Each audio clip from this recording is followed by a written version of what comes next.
Hello students, आप सभी लोगों का आज की क्लास में बहुत बहुत स्वागत है। स्टूडेंट, जैसा कि आप सभी को पता है, हम लोग लेसन पढ़ रहे थे नाइट्रोजन कंटेनिंग ऑर्गेनिक कंपाउंड। बच्चों, ये बहुत बड़ा लेसन नहीं है और इस लेसन का वेटेज भी ठीक ठाक है। अगर आप सही तरीके से इस लेसन में पढ़ाई कर लेते हो तो इसके क्वेश्चंस गलत होने की प्रोबेबिलिटी कम होती है और अच्छा लेसन है। बड़े सीधे सीधे क्वेश्चंस इससे क्रिएट होते हैं। ज़्यादा कॉम्प्लिकेटेड क्वेश्चंस बना सकते हैं, बट तब भी वो सीधे सीधे क्वेश्चंस कहेंगे, उन कॉम्प्लिकेटेड को भी सीधे सीधा क्वेश्चन कहेंगे। तो उम्मीद है कि आप सभी लोगों ने इसके पिछले 2 वीडियोस देखे होंगे और आज जो मैं आपको पढ़ाऊंगा वो भी आप पूरा देखेंगे और नोट डाउन करते चलेंगे। जो भी इम्पोर्टेंट बातें हैं वो डिस्कस करता जाता हूँ। उसके बाद तब हम लोग नेक्स्ट सेगमेंट में एमाइंस, अभी हम फर्स्ट सेगमेंट में एमाइंस की बात कर रहे थे, उसी में हम लोग बात कर रहे थे फिज़िकल प्रॉपर्टीज़ की। हम लोग एमाइंस की फ़िज़िकल प्रॉपर्टीज़ के बारे में लास्ट लेक्चर में बात कर रहे थे। देखिए, फ़िज़िकल प्रॉपर्टीज़ में हमें टोटल 4 चीज़ें डिस्कस करनी होती हैं। पहला है फिज़िकल स्टेट एंड अपीयरेंस, मतलब सॉलिड है, लिक्विड है, गैस है, इसकी बात कर रहे हैं। दूसरा, हम स्मेल की बात करते हैं, ओडर की बात करते हैं। तीसरा, इसकी सॉल्युबिलिटी की बात करते हैं कि ये वाटर सॉल्युबल है या नहीं है। और चौथी बात करते हैं हम इसके बॉइलिंग पॉइंट की। ज़्यादातर क्वेश्चन बॉइलिंग पॉइंट और सॉल्युबिलिटी से पूछा जाता है। फिजिकल स्टेट से या ऑर्डर से कोई स्पेशल क्वेश्चन नहीं आता है। हम बात करें अगर कलर की, ठीक है, जो कंपाउंड्स हैं, अगर इनके कलर की बात करें तो ये जनरली कलरलेस होते हैं। जितने भी एलिफेटिक और एरोमेटिक अमाइंस हैं वो जनरली कलरलेस होते हैं अगर वो प्योर कंडीशंस में हैं। अगर हम इन अमाइंस को एयर एक्सपोज कर दें, मतलब वायु में खुला छोड़ दें, तो इनमें कलर डेवलप हो जाता है। ठीक है, तो लिखा हुआ है gets coloured due to atmospheric oxidation. जब हम एयर में इसको खुला छोड़ देते हैं तो ऑक्सीडेशन होने की वजह से इसमें कलर डेवलप हो जाता है। ये इसके कलर के बारे में बात है। अगर हम बात करें फिजिकल स्टेट की, तो जब एमाइंस में एक कार्बन या 2 कार्बन होते हैं तब तो वो गैसियस स्टेट में पाए जाते हैं। अगर कार्बन की संख्या 3 है और 3 से ज़्यादा है तो वो लिक्विड स्टेट में होंगे, और बहुत ज़्यादा कार्बन होने पर उनकी स्टेट कैसी हो जाएगी? सॉलिड हो जाएगी। ये आपको रीज़न पता ही है कि जितना छोटा एमाइन होगा उसका मॉलिक्यूलर वेट छोटा होगा, उसका साइज छोटा होगा, लगने वाला वॉन्डरवॉल फोर्स ऑफ अट्रैक्शन कम होगा, जिसकी वजह से वो गैसियस स्टेट में मिलेगा। बट जैसे जैसे कार्बन की संख्या बढ़ेगी, मॉलिक्यूलर वेट बढ़ेगा, साइज बढ़ेगा, लगने वाला वॉन्डरवॉल फोर्स ऑफ अट्रैक्शन बढ़ेगा और वो लिक्विड स्टेट में आ जाएंगे एंड फिर उसके बाद वो सॉलिड स्टेट गेन कर लेंगे। तो ये इसका कुछ फिजिकल स्टेट है। अगर स्मेल की बात करें तो जो लोअर एलिफेटिक एमाइंस होते हैं उनका मछली जैसा दुर्गंध होता है, फिशी ऑर्डर होता है इसका। और ये इसके फिजिकल अपीयरेंस के बारे में हमारी बात हो गई। हमने देखा कि सॉलिड, लिक्विड, गैस में किस स्टेट में वो मिलते हैं, कलर क्या होता है और स्मेल क्या होता है। ये इसकी फिजिकल स्टेट है और अपीयरेंस है। इसके बारे में हमारा पार्ट क्लियर हो गया होगा। अब हम लोग बात करते हैं इसकी सॉल्युबिलिटी पर। तो बच्चों, सॉल्युबिलिटी के बारे में आपको बता दें हम कि जो एमाइंस होते हैं, जो एमाइंस होते हैं वो वाटर सॉल्युबल भी होते हैं थोड़े बहुत, और इनऑर्गेनिक सॉल्वेंट्स में, ऑर्गेनिक सॉल्वेंट्स में भी वो सॉल्युबल होते हैं। अब वाटर सॉल्युबिलिटी का रीज़न क्या है, क्यों वो वाटर सॉल्युबल होते हैं, और अगर वो ऑर्गेनिक सॉल्वेंट में डिसॉल्व होते हैं तो उसके पीछे का रीज़न क्या है, इसको हम डिटेल में देखते हैं। देखिए, जो हमारे लोअर एलिफेटिक एमाइंस हैं, मतलब जो एमाइंस हैं जो साइज में छोटे होते हैं, जिसमें नंबर ऑफ कार्बन कम होते हैं, उस एमाइंस में वो क्या है, जो सॉल्युबल इन वाटर होते हैं, वो क्या होते हैं, सॉल्युबल इन वाटर होते हैं। इसको आप ऐसे समझ सकते हो, ये हमारे पास एमाइन है RnH2। इसमें ये जो NH2 वाला पोर्शन है ये हाइड्रोफिलिक टाइप का होता है। हाइड्रोफिलिक हाइड्रोफिलिक टाइप का होता है। ये जल से जुड़ जाता है जल के साथ H बॉन्ड बना लेता है, तो ये हाइड्रोफिलिक पोर्शन है। और ये जो एल्किल वाला पार्ट है ये हाइड्रोफोबिक होता है।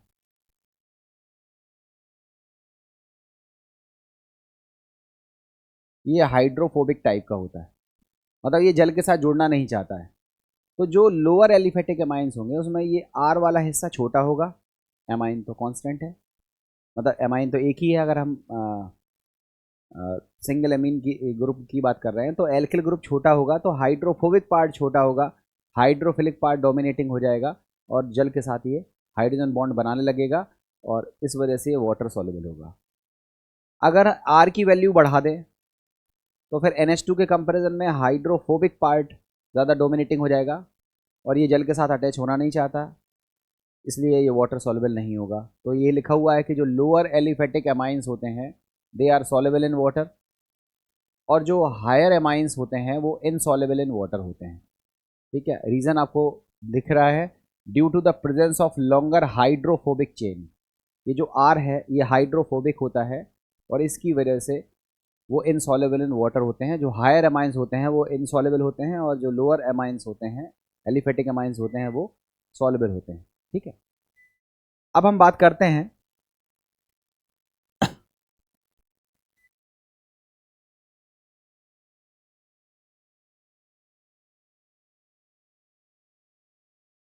स्टूडेंट, देखो अब हम जो बात कर रहे हैं,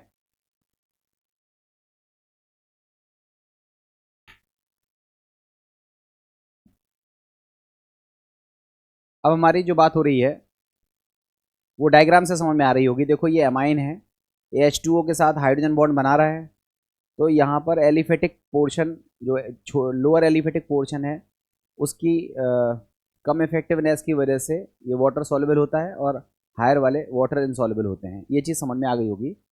अब हम लोग बात करते हैं इसकी सॉल्युबिलिटी को, हम कंपैरिजन करने की कोशिश करते हैं। इसकी सॉल्युबिलिटी को हम कंपैरिजन करने की कोशिश करते हैं और कंपैरिजन करते हैं हम किससे, एल्कोहल के साथ में। हम कंपैरिजन करते हैं किसके साथ में, एल्कोहल के साथ में। चेक करते हैं, देखो इसे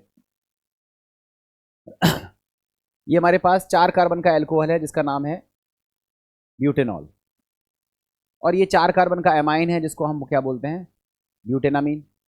1 डिग्री एमाइन है मान लेते हैं। अब आपसे बात कर रहा है, पूछ रहा है कि कौन ज़्यादा सॉल्युबल होगा, एल्कोहल ज़्यादा सॉल्युबल होगा या एमाइन ज़्यादा सॉल्युबल होगा। तो बच्चों ये ऑक्सीजन है, ऑक्सीजन और हाइड्रोजन की जो इलेक्ट्रोनेगेटिविटी है उसका डिफरेंस ज़्यादा होता है। O और H का जो इलेक्ट्रोनेगेटिविटी डिफरेंस है वो ज़्यादा है as compared to nitrogen and hydrogen.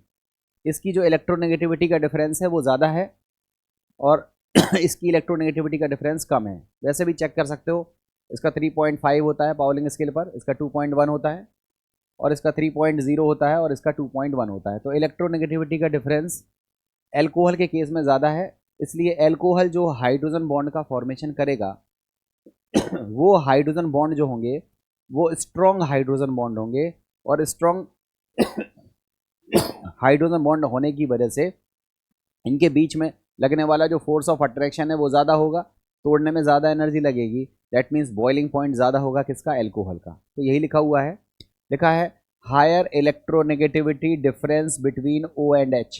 O और H के बीच में इलेक्ट्रोनेगेटिविटी डिफरेंस ज़्यादा होता है, इसकी वजह से इनकी पोलैरिटी ज़्यादा होती है और इसकी वजह से ये मोर सॉल्युबल इन वाटर होते हैं, इसलिए ये पानी में ज़्यादा सॉल्युबल होते हैं। सॉल्युबिलिटी की बात करें और बॉइलिंग पॉइंट की बात करें तो वो भी ज़्यादा होता है।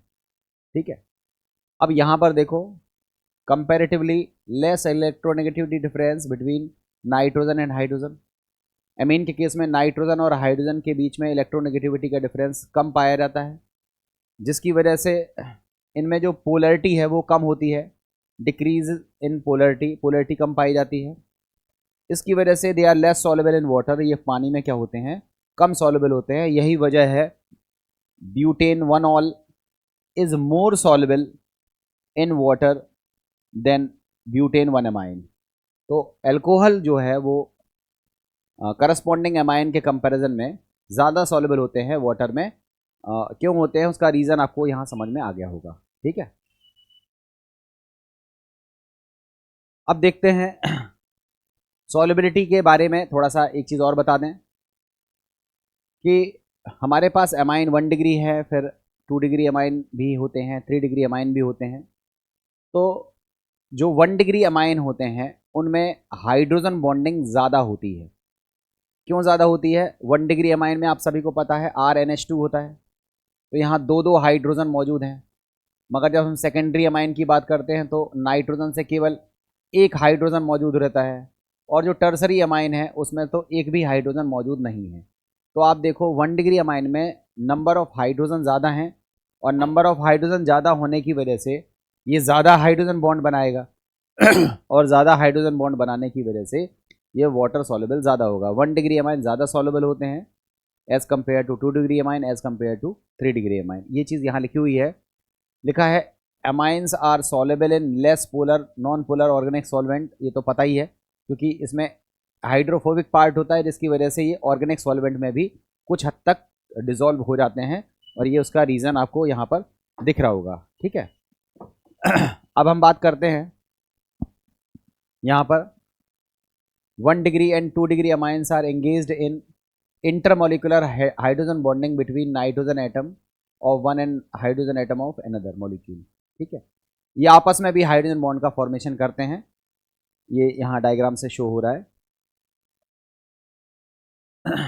अगर हम बॉइलिंग पॉइंट की बात करें, देखो यहाँ जो चीज़ थी इसका इंटर रिलेशन हम लोग करने वाले हैं। हम आपको केवल यहाँ पर ये बताना चाह रहे हैं कि जो एमाइंस हैं, जो एमाइंस होते हैं उनके बीच में क्या कार्य करता है? इंटरमोलिकुलर हाइड्रोजन बॉन्डिंग कार्य करती है। देखो इंटरमोलिकुलर हाइड्रोजन बॉन्डिंग कार्य करती है किसके बीच में? अमाइंस के बीच में। तो जितनी ज़्यादा इंटरमोलिकुलर हाइड्रोजन बॉन्डिंग रहेगी उतना ज़्यादा इसका बॉइलिंग पॉइंट रहेगा। मतलब बॉइलिंग पॉइंट का जो रिलेशन है वो इसी से रिलेटेड है। तो आप देखो ये हमारे पास 1 डिग्री अमाइन है, ये हमारे पास 2 डिग्री अमाइन है। 1 डिग्री अमाइन का बॉइलिंग पॉइंट ज़्यादा है 2 डिग्री अमाइन के कंपेरिजन में, रीज़न आपको दिख ही रहा है। 1 डिग्री अमाइन में दो दो हाइड्रोजन है, ज़्यादा हाइड्रोजन बॉन्ड बनाएगा। 2 डिग्री अमाइन में केवल एक ही हाइड्रोजन है, इसमें हाइड्रोजन बॉन्डिंग कम होगी, कम बनेगी। इसकी वजह से सेकेंड डिग्री अमाइन का जो बॉइलिंग पॉइंट है वो कम होता है, और 1 डिग्री अमाइन का हाइड्रोजन बॉन्डिंग क्या होता है, जो आपका बॉइलिंग पॉइंट है वो क्या होता है, ज़्यादा होता है। लिखा है let's compare the extent of hydrogen bonding in primary and secondary amine. Primary और सेकेंडरी अमाइन में हाइड्रोजन बॉन्डिंग कितने लेवल तक बनती है उसको कंपेरिजन कराया गया है। यहाँ पे लिखा है intermolecular hydrogen bonding between nitrogen and hydrogen is higher in 1 degree amine since it has more number of hydrogen atom. इसमें हाइड्रोजन ज़्यादा है इसलिए हाइड्रोजन बॉन्डिंग भी इसमें ज़्यादा होगी। 1 डिग्री अमाइन में ज़्यादा हाइड्रोजन बॉन्डिंग है और 2 डिग्री अमाइन में कम हाइड्रोजन बॉन्डिंग है। ये चीज़ आपको दिख रही होगी। अब बॉइलिंग पॉइंट को भी देख लो। ठीक है, टर्सरी अमाइन में कोई भी हाइड्रोजन मौजूद नहीं रहता है, इसलिए इनके बीच में इंटरमोलिकुलर हाइड्रोजन बॉन्डिंग नहीं मिलती है। और अगर हम ऑर्डर ऑफ बॉइलिंग पॉइंट की बात करें तो आपको पहले बताया 1 डिग्री का बॉइलिंग पॉइंट ज़्यादा होगा 2 डिग्री से, और 2 डिग्री का बॉइलिंग पॉइंट ज़्यादा होगा 3 डिग्री से।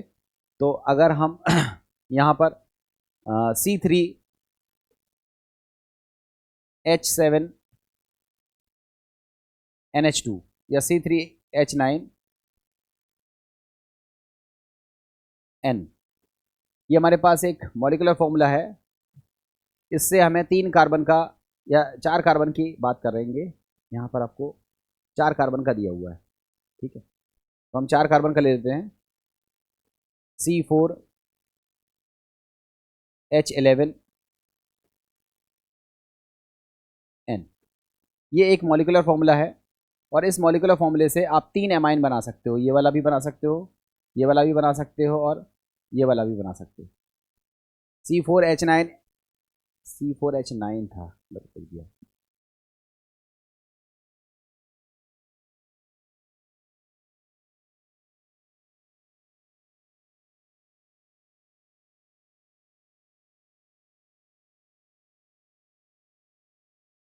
हाँ ठीक है, C4H11N से आप 3 अमाइन बना सकते हो। देखो ये 1 डिग्री अमाइन है, ये 2 डिग्री अमाइन है, और ये 3 डिग्री अमाइन है।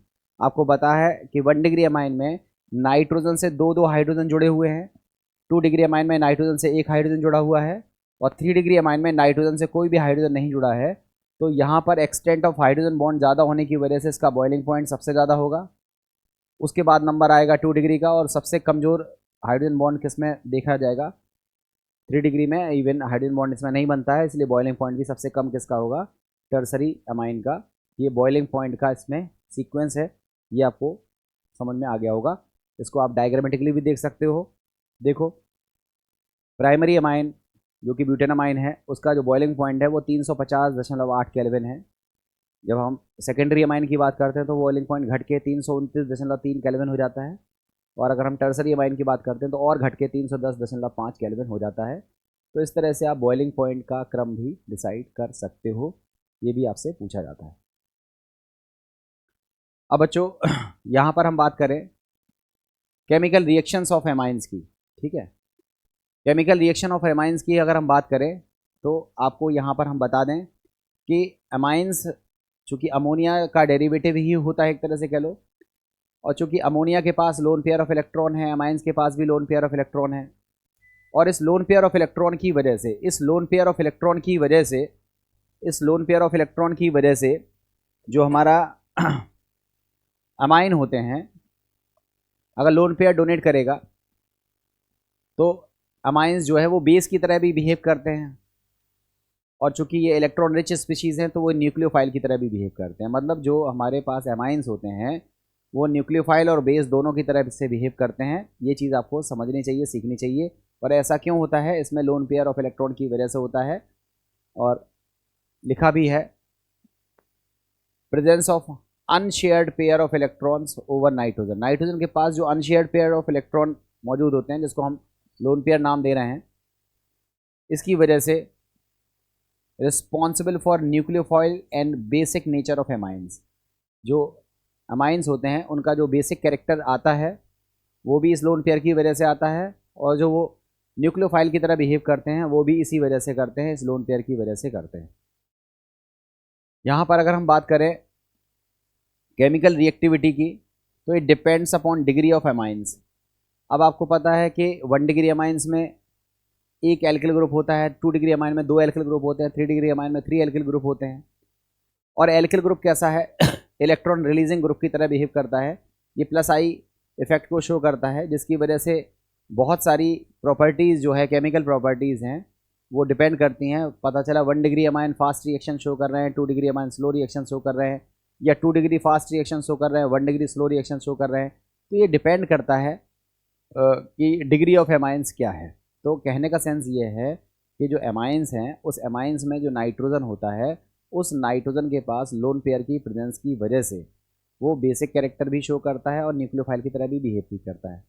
मगर जो केमिकल रिएक्टिविटी होती है, जो केमिकल रिएक्टिविटी होती है वो डिपेंड करती है किस बात पर, कि एमाइंस की डिग्री क्या है। आगे देखते हैं।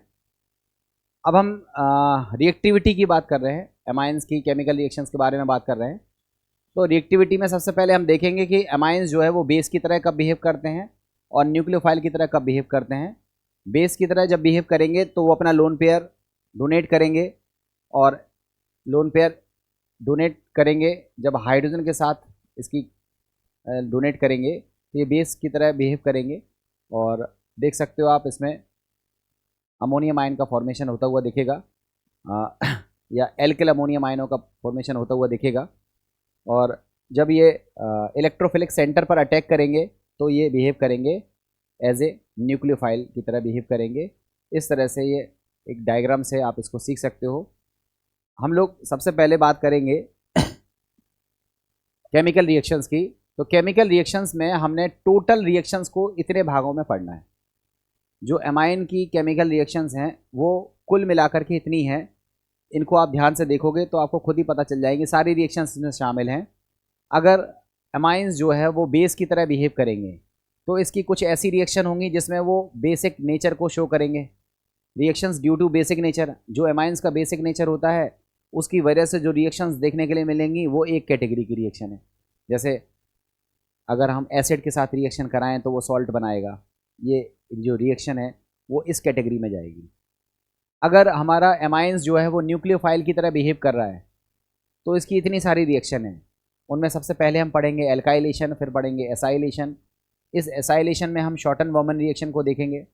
उसके बाद हम बात करेंगे कार्बेलामीन रिएक्शन, उसके बाद हम बात करेंगे रिएक्शन विद नाइट्रस एसिड, और उसके एट लास्ट हम बात करेंगे reaction with aryl sulphonyl chloride, जिसमें हम हिंसबर्ग रिएजेंट से बात करेंगे और यहाँ डिफरेंशिएट करेंगे प्राइमरी, सेकेंडरी और टर्सरी एमाइंस में। तो ये वो सारी रिएक्शंस हैं जिसमें जो एमाइंस है वो न्यूक्लियोफाइल की तरह बिहेव कर रहा है। ये सेकंड टाइप की रिएक्शंस हैं। और एमाइंस की जो थर्ड टाइप की रिएक्शन है वो स्पेशली एनिलीन की रिएक्शन है, क्योंकि एनिलीन एमाइन के साथ साथ एक एरोमेटिक कंपाउंड भी है और aromatic compound electrophilic substitution reaction देते हैं।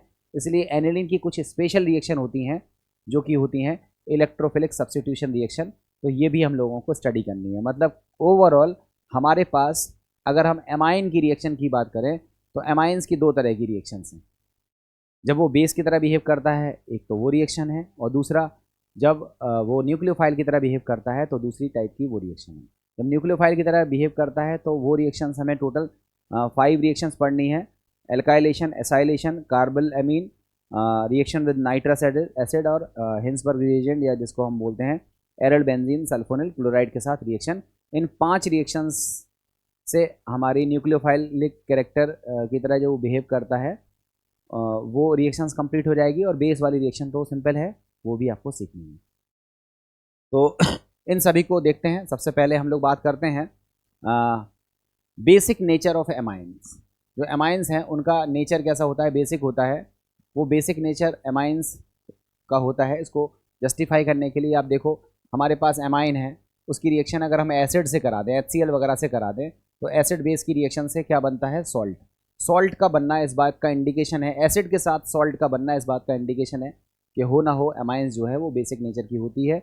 और वैसे भी आप देख रहे हो एमाइंस में नाइट्रोजन के पास लोन पेयर ऑफ इलेक्ट्रॉन है, जिसकी वजह से वो H प्लस को एक्सेप्ट कर सकता है, और H प्लस को एक्सेप्ट करने की वजह से वो बेस की तरह जो है वो बिहेव करता है। इसी तरह से देखो एनिलीन है, अगर हम उसकी रिएक्शन भी HCl के साथ करा दें तो एसिड बेस रिएक्शन होती है और यहाँ सॉल्ट बनता है। और यहाँ हम देखते हैं सॉल्ट का बनना इस बात का प्रूफ है कि हो ना हो जो एमाइंस हैं वो बेस की तरह बिहेव कर रहे हैं। ठीक है, तो लिखा है amines are basic in nature, hence they form salt on reaction with acids, amines turns red litmus paper to blue. एक और इसमें बिहेवियर है, ये रेड लिटमस पेपर को ब्लू में कन्वर्ट कर देते हैं, जो कि बेस का प्रॉपर्टी होता है। तो इस तरह से आप देखते हो कि एमाइंस जो है वो बेसिक नेचर के होते हैं। अब अगर एमाइंस की बेसिसिटी को हम कंपैरिजन करें, या एमाइंस की बेसिसिटी को हम कंपैरिजन करें, तो एमाइंस जो है उसको बेसिसिटी को कंपैरिजन करने के लिए 2 बेस होते हैं, मतलब 2 आधार होते हैं। एक होता है जिसको हम बोलते हैं KB, इसको बोलते हैं dissociation constant for base, KB। और एक टर्म होता है जिसको बोलते हैं PKB। क्या बोलते हैं, PKB, जिसका फॉर्मूला होता है -log KB। इन दोनों टर्म के बेस पर आप डिसाइड कर सकते हो कि कौन सा एमाइन स्ट्रॉन्ग बेस है, कौन सा वीक बेस है। कैसे, जैसे सोचो ये हमारे पास एमाइंस है, इसने वाटर के साथ रिएक्शन करके H प्लस को गेन किया, H प्लस को गेन करने की वजह से ये बेस की तरह बिहेव कर रहा है। और ये इसका एक इक्वेशन लिखा हुआ है, मतलब ये एक इक्वेशन है। इस इक्वेशन में ये चीज़ प्रूफ हो रही है कि जो एमाइन है वो बेसिक नेचर का होता है, और इस रिएक्शन से वो चीज़ यहाँ दिख रही है। अब हमने इस रिएक्शन के लिए, चूँकि ये रिएक्शन इक्विलिब्रियम के फॉर्म में है, हमने इसका एक कांस्टेंट, इक्विलिब्रियम कांस्टेंट K निकाला। तो क्या होगा, प्रोडक्ट का कॉन्सेंट्रेशन का मल्टीप्लाई अपॉन रिएक्टेंट के कॉन्सेंट्रेशन का मल्टीप्लाई करके हमने K का वैल्यू रखा। चूँकि वाटर जो है वो वीक इलेक्ट्रोलाइट होता है, इसका जो कॉन्सेंट्रेशन है ऑलमोस्ट कांस्टेंट होता है। तो इस H2O के कॉन्सेंट्रेशन को अगर हम क्रॉस मल्टीप्लाई कर देंगे तो K into H2O, K constant है और H2O का कॉन्सेंट्रेशन भी कांस्टेंट है। तो इन दोनों के कांस्टेंट का मल्टीप्लाई एक नया कांस्टेंट आएगा जिसको हम बोलेंगे KB। तो KB बराबर क्या आया, RNH3 प्लस OH माइनस और RNH2, ये KB आया। अब आप बताओ, अगर कोई इस बेस स्ट्रॉन्ग है, ज़्यादा स्ट्रॉन्ग है, तो वो फटाक से H प्लस लेगा, OH माइनस ज़्यादा मात्रा में फर्निश करेगा। तो ज़्यादा मात्रा में OH माइनस का बनना, इस बात का इंडिकेशन है कि बेस हमारा स्ट्रॉन्ग है। तो आप बताओ, अगर OH ज़्यादा बनेगा तो OH का कॉन्सेंट्रेशन ज़्यादा होगा। अगर OH का कॉन्सेंट्रेशन ज़्यादा होगा तो Kb का वैल्यू भी ज़्यादा होगा। तो आप क्या देखते हो कि अगर Kb ज़्यादा है तो बेसिक स्ट्रेंथ क्या होती है, ज़्यादा होती है। Kb ज़्यादा है तो बेसिक स्ट्रेंथ क्या होती है, ज़्यादा होती है। अब आपको पता है एक नया टर्म होता है Pkb। Pkb का फॉर्मूला होता है माइनस लॉग Kb। आपको पहले ही बताया Pkb का एक फॉर्मूला होता है माइनस लॉग Kb। इस माइनस को अंदर की तरफ लेके जाओगे तो लॉग 1/Kb हो जाएगा। दैट मीन्स अगर Kb का वैल्यू ज़्यादा आएगा, Kb का वैल्यू ज़्यादा होगा तो Pkb का वैल्यू कम हो जाएगा। Kb का वैल्यू ज़्यादा होगा तो Pkb का वैल्यू कम हो जाएगा। दैट मीन्स जो बेसिक स्ट्रेंथ है वो Ka के तो प्रोपोर्शनल है, मगर Pkb की क्या होती है, इन्वर्सली प्रोपोर्शनल होती है। और आपको पता है जितनी ज़्यादा बेसिक स्ट्रेंथ होगी उतना pH वैल्यू ज़्यादा होगा। मतलब अगर हम आपसे बोले कि एक बेस है जिसका pH 10 है, दूसरा बेस है जिसका pH 12 है, इन दोनों में कौन सा स्ट्रॉन्ग बेस है, तो जिसका pH ज़्यादा होगा वो स्ट्रॉन्ग बेस होगा। तो जो बेसिक स्ट्रेंथ है वो pH के प्रोपोर्शनल है, Ka के प्रोपोर्शनल है, और Pkb के क्या होती है, इन्वर्सली प्रोपोर्शनल होती है। तो आप चेक करके बता सकते हो कि कौन सा स्ट्रॉन्ग है, कौन सा वीक बेस है। आपको 4 बेस अगर हम दे दें और आपसे पूछें कि कौन सा स्ट्रॉन्ग है कौन सा वीक है, तो इसको डिसाइड करने के लिए आप इन मान को देखोगे और इसके वैल्यूज़ को देख करके आप डिसाइड कर लोगे कि कौन सा बेस स्ट्रॉन्ग है, कौन सा वीक बेस जो है वो वीक है। इस तरह से ये क्वेश्चन करेंगे। अब जो इसकी बेसिक स्ट्रेंथ होती है एमाइंस का जो बेसिक नेचर होता है वो 2 तरह से पढ़ा जाता है। एक पढ़ा जाता है गैसियस फेज में और दूसरा पढ़ा जाता है एक्वस फेज में। ध्यान से समझना बच्चों, एक पढ़ा जाता है गैसियस फेज में एमाइंस का बेसिक नेचर और एक पढ़ा जाता है एक्वस फेज में। यहाँ पर हम आपको बता दें, देखो जो एमाइन होता है ये आपका 1 डिग्री एमाइन है, ये हमारा 2 डिग्री एमाइन है, और ये हमारा 3 डिग्री एमाइन है। एमाइंस हमारे 3 हैं, 1 डिग्री, 2 डिग्री और 3 डिग्री। इसमें जो एल्किल ग्रुप होता है, इसमें जो हमारा एल्किल ग्रुप होता है, ये जो हमारा एल्किल ग्रुप है ये प्लस आई इफेक्ट शो करता है। कौन सा इफेक्ट शो करता है, प्लस आई इफेक्ट को शो करता है। ठीक है, और ये प्लस आई इफेक्ट को शो करने की वजह से ये इलेक्ट्रॉन डेंसिटी को क्या कर देता है, बढ़ा देता है। जो एल्किल ग्रुप है वो प्लस आई इफेक्ट की वजह से इलेक्ट्रॉन डेंसिटी को बढ़ा देता है, जिसकी वजह से बेसिक स्ट्रेंथ बढ़ जाती है। तो एमाइंस जो होते हैं वो अमोनिया के कंपैरिजन में स्ट्रॉन्ग बेस होते हैं, अमोनिया के कंपैरिजन में स्ट्रॉन्ग बेस होते हैं। जब हम 2 डिग्री एमाइन की बात करते हैं तो 2 एल्किल ग्रुप लगे होते हैं, इसमें 2 बार प्लस आई इफेक्ट देखने के लिए मिलता है। इसकी वजह से इसकी बेसिक स्ट्रेंथ और ज़्यादा होती है, और 3 डिग्री में तो 3 एल्किल ग्रुप लगे हुए हैं। तो 3 डिग्री एमाइंस की जो बेसिक स्ट्रेंथ होती है वो और ज़्यादा होती है। कहने का मतलब ये हुआ कि गैसियस फेज में हम एमाइन से लगे हुए एल्किल ग्रुप के बेस पर ही डिसाइड करते हैं कि एमाइंस का नेचर कैसा होगा, क्योंकि एमाइन में एन से एल्किल ग्रुप लगे हुए हैं। और एल्किल ग्रुप कैसे होते हैं, ये इलेक्ट्रॉन रिलीजिंग ग्रुप होते हैं।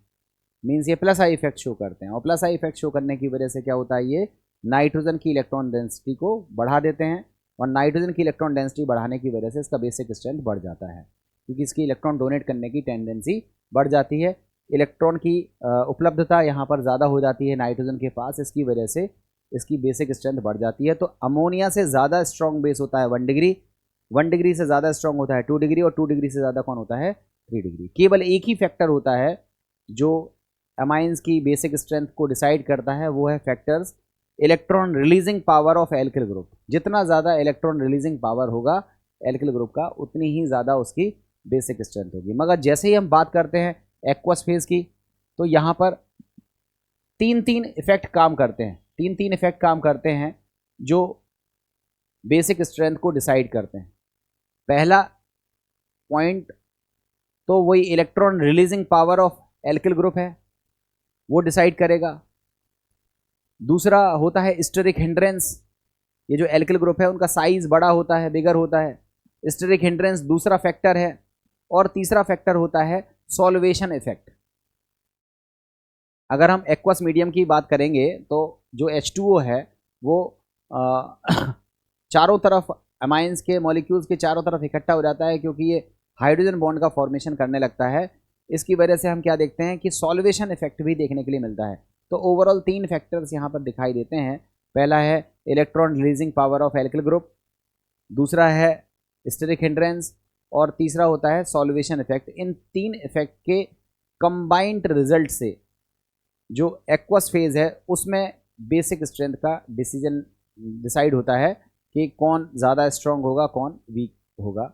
ये हमें 2 तरह की मीडियम में बेसिक स्ट्रेंथ को कंपैरिजन करना है, गैसियस फेज में और एक्वस फेज में। देखते हैं एक एक स्लाइड में, सब चीज़ें आपको क्लियर हैं, बड़े आराम से समझ में आएंगी। आप खुद से देखो, ये अमोनिया है, ये 1 डिग्री अमाइन है, ये 2 डिग्री अमाइन है, देख लो। ये एक आर लगा हुआ है तो ये 1 डिग्री अमाइन है, 2 आर लगे हुए हैं 2 डिग्री अमाइन है, और 3 आर लगे हुए हैं तो ये 3 डिग्री अमाइन है। कंपेयर क्रम भी देख लो, 3 डिग्री अमाइन का जो बेसिक नेचर है वो ज़्यादा है 2 डिग्री से, 2 डिग्री का ज़्यादा है 1 डिग्री से, और 1 डिग्री का ज़्यादा है अमोनिया से। ऐसा क्यों होता है? ऐसा क्यों होता है पहले तो याद रखो, ऐसा केवल और केवल कहाँ होता है? गैसियस फेज में। केवल गैसियस फेज में ऐसा होता है कि सबसे ज़्यादा बेसिक स्ट्रेंथ किसकी होती है? 3 डिग्री की, फिर 2 डिग्री की, फिर 1 डिग्री की, फिर NH3।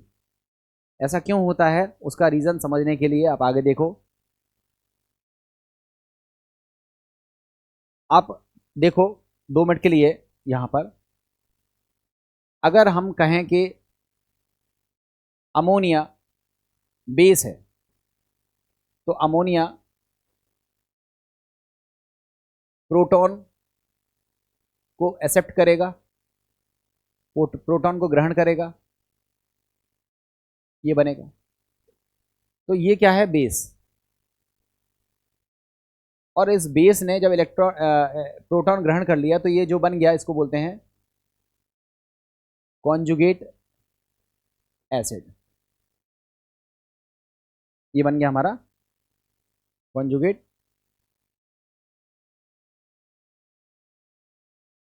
एसिड। तो आप खुद से देखो, ये अमोनिया है जो कि एक बेस है, और अमोनिया से प्रोटॉन एक्सेप्ट होने के बाद क्या बन जा रहा है? Conjugate base. उसी तरह से आप एमाइन को सोचो, हमारे पास एमाइन है RNH2, ये आपका बेस है, ब्रॉन्स्टेड बेस है। H2O के साथ कंबाइन करो, क्या बनेगा? RNH3 प्लस OH माइनस, ये बना। ये हमारा क्या है? इसको हम बोलेंगे कॉन्जुगेट बेस। ये बना कॉन्जुगेट बेस।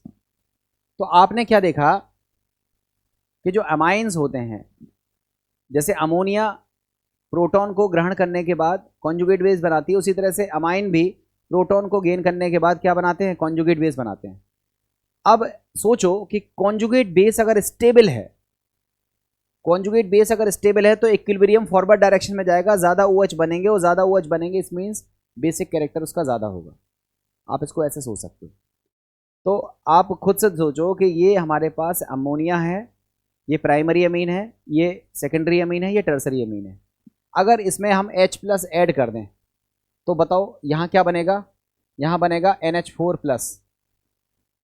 यहाँ क्या बनेगा? RNH3+। यहाँ क्या बनेगा? R2NH2+। और यहाँ क्या बनेगा? R3NH+। ये कॉन्जुगेट बेस हो गया ना। अब आप बताओ नाइट्रोजन पे कौन सा चार्ज है? प्लस चार्ज है, और प्लस चार्ज को स्टेबलाइज करने का काम कौन करेगा? Alkyl group. क्यों करेगा? क्योंकि ये कौन सा इफेक्ट शो करता है? प्लस आई इफेक्ट शो करता है। तो बताओ सबसे ज़्यादा स्टेबल कौन सा है? टर्सरी।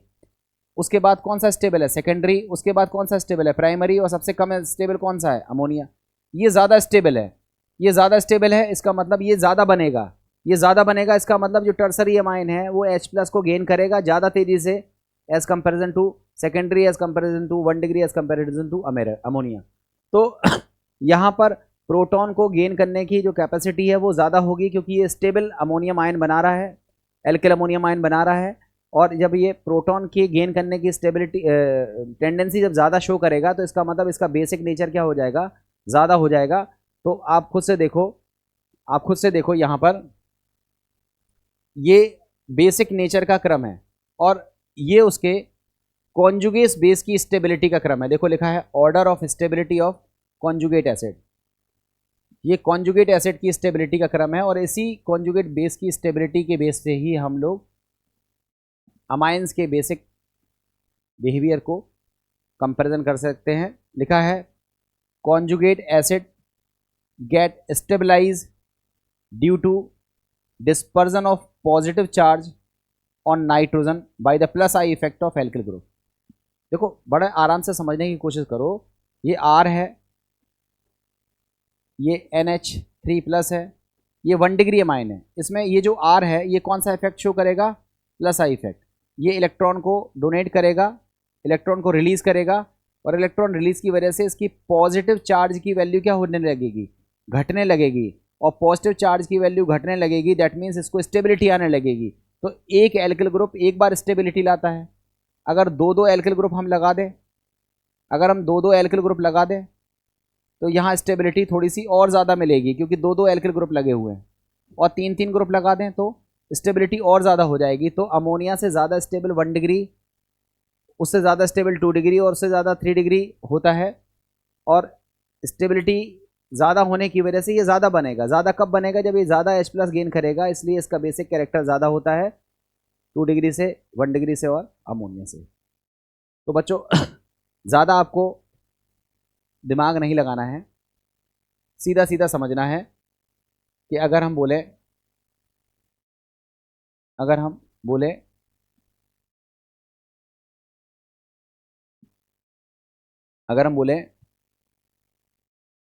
गैसियस फेज, अगर हम बोले किसकी, गैसियस फेज की बात करेंगे, तो अपन को क्या याद रखना है, सबसे ज़्यादा बेसिक बिहेवियर किसका होता है, 3 डिग्री अमाइन का। उसके बाद होता है 2 डिग्री अमाइन का। उसके बाद होता है 1 डिग्री अमाइन का। उससे ज़्यादा होता है अमोनिया का, और अमोनिया का ज़्यादा होता है किससे, एनिलीन का। बच्चों ये याद रखना, ये सीधा फैक्ट है। सबसे कमज़ोर कौन है, एनिलीन। क्यों कमज़ोर है उसका रीज़न समझना, क्योंकि ये जो लोन पेयर है ये रिंग के साथ कॉन्जुगेशन में है, जिसकी वजह से यहाँ पर क्या बनेगी, रीजोनेटिंग स्ट्रक्चर्स बनेंगी।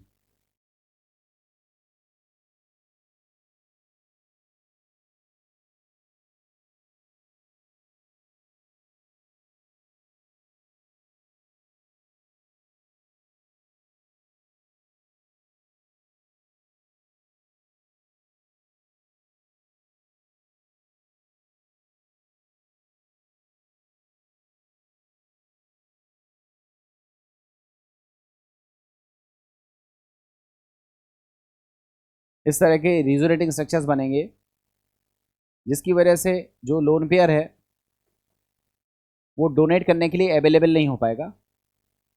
और डोनेट करने के लिए अवेलेबल नहीं हो पाएगा, इसका मतलब समझ ही रहे होगे आप, डोनेट नहीं हो पाएगा। और डोनेट नहीं हो पाएगा दैट मीन्स इसका जो बेसिक बिहेवियर है, जो बेसिक कैरेक्टर है, वो एनिलीन का सबसे कम होता है, अमोनिया से भी कम होता है इसका बेसिक बिहेवियर। याद रखना आप लोग, ये इसके रीजोनेटिंग स्ट्रक्चर्स हमने बना दिए।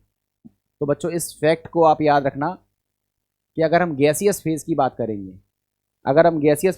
करेंगे, तो सबसे ज़्यादा बेसिक कौन होगा, टर्सरी अमाइन। उससे कम कौन होगा, सेकेंडरी अमाइन। उससे कम होगा 1 डिग्री अमाइन। उससे कम होगा अमोनिया। और सबसे कम कौन होगा, एनिलीन। अब एनिलीन से भी अगर ग्रुप जोड़ देंगे ऑर्थो और मेटा पैरा पर, तो फिर बिहेवियर और भी बदल जाएगा, आगे देखेंगे उसके बारे में। ये बात हो गई किसकी, गैसियस फेज की। देखो अब इसी को सीखो, लिखा भी है basic strength in gaseous phase case 1। पहले केस में हम बात कर रहे हैं, देखो ये है अमोनिया, ये है मैथिलमाइन, ये है डाईमेथिलमाइन, ये है ट्राईमेथिलमाइन। ये अमोनिया है, ये 1 डिग्री अमाइन है, ये 2 डिग्री अमाइन है, ये 3 डिग्री अमाइन है। आपको शुरुआत में ही सिखाया। जब हम गैसियस फेज की बात करेंगे, जब हम गैसियस की बात करेंगे तो सबसे ज़्यादा कौन होगा, 3 डिग्री, फिर 2 डिग्री, फिर 1 डिग्री और लास्ट में क्या हो जाएगा, अमोनिया। अब ये केस किसका है, मेथिलमाइन, डाईमेथिलमाइन और ट्राईमेथिलमाइन का। तो लिखा भी है order of basic strength of methyl substituted amine in gaseous phase. Methyl substituted का मतलब हुआ कि अमोनिया से केवल मिथाइल ग्रुप जोड़ना है। एक मेथिल जोड़ोगे तो मेथिलमाइन, 2 एच हटाकर 2 मेथिल जोड़ोगे तो डाईमेथिलमाइन, 3 एच हटा के 3 मेथिल जोड़ोगे तो ट्राईमेथिलमाइन। इस तरह से आप मेथिल अमाइन का अगर क्रम बनाते हो तो 3 डिग्री मेथिलमाइन सबसे ज़्यादा बेसिक होता है, उसके बाद 2 डिग्री, उसके बाद 1 डिग्री और सबसे लास्ट में कौन होता है, अमोनिया होता है। अब अगर हम बात करें केस 2 में, अब हमने बात करी है order of basic strength of ethyl substituted amines. मतलब आपको अमोनिया में H की जगह पे क्या जोड़ना है, एथिल जोड़ना है। अगर एक बार एथिल जोड़ोगे तो मिलेगा एथिलमाइन, 2 बार एथिल जोड़ोगे तो क्या मिलेगा, डाईएथिलमाइन, 3 बार एथिल जोड़ोगे तो क्या मिलेगा, ट्राईएथिलमाइन। आपको पता है ट्राईएथिलमाइन 3 डिग्री है, डाईएथिलमाइन 2 डिग्री है, एथिलमाइन 1 डिग्री है और लास्ट में कौन है, अमोनिया। आपको पता है कि जब हम गैसियस फेज की बात करते हैं तो सबसे ज़्यादा बेसिक स्ट्रेंथ किसकी होती है, टर्सरी की, फिर सेकेंडरी की, फिर 1 डिग्री की और लास्ट में किसकी हो जाएगी, अमोनिया की। वही क्रम मैथिल डेरिवेटिव में देखा था और वही क्रम हम एथिल डेरिवेटिव में देख रहे हैं। अगर हम प्रोपिल के केस को देखें, देखो केस 3 में हम बात कर रहे हैं order of basic strength of n propyl substituted amines. मतलब हम अमोनिया में H हटाकर कौन सा ग्रुप जोड़ रहे हैं, C3H7 एन प्रोपिल ग्रुप जोड़ रहे हैं। तो आप बताओ, अगर एक बार जोड़ेंगे तो इसको बोलेंगे प्रोपिल एमाइन, इसको बोलेंगे डाई प्रोपिल एमाइन, इसको बोलेंगे ट्राई प्रोपिल एमाइन। ये 3 डिग्री एमाइन है, ये 2 डिग्री एमाइन है, ये 1 डिग्री एमाइन है और ये अमोनिया है। और फेज कौन सा है, गैसियस। और गैसियस फेज में आपको सीधा सीधा बताया कि सबसे ज़्यादा बेसिक कौन होता है, 3 डिग्री, फिर 2 डिग्री, फिर 1 डिग्री और लास्ट में क्या हो जाएगा, अमोनिया। तो इस तरह से गैसियस फेज में डिसाइड करना बड़ा सरल है। सबसे ज़्यादा बेसिक कौन होता है, टर्सरी, उसके बाद सेकेंडरी, उसके बाद 1 डिग्री, उसके बाद अमोनिया और अमोनिया के बाद एनिलीन होता है गैसियस फेज की अगर हम बात करें तो। गैसियस फेज में किसी भी बच्चे को कोई दिक्कत नहीं होनी चाहिए। गैसियस में सीधा सीधा सा सोचना है कि जितने ज़्यादा एल्किल ग्रुप होंगे, मतलब जितनी ज़्यादा डिग्री होगी, उसका बेसिक नेचर उतना ही ज़्यादा होगा, उसका बेसिक स्ट्रेंथ उतना ही ज़्यादा होगा। ठीक है।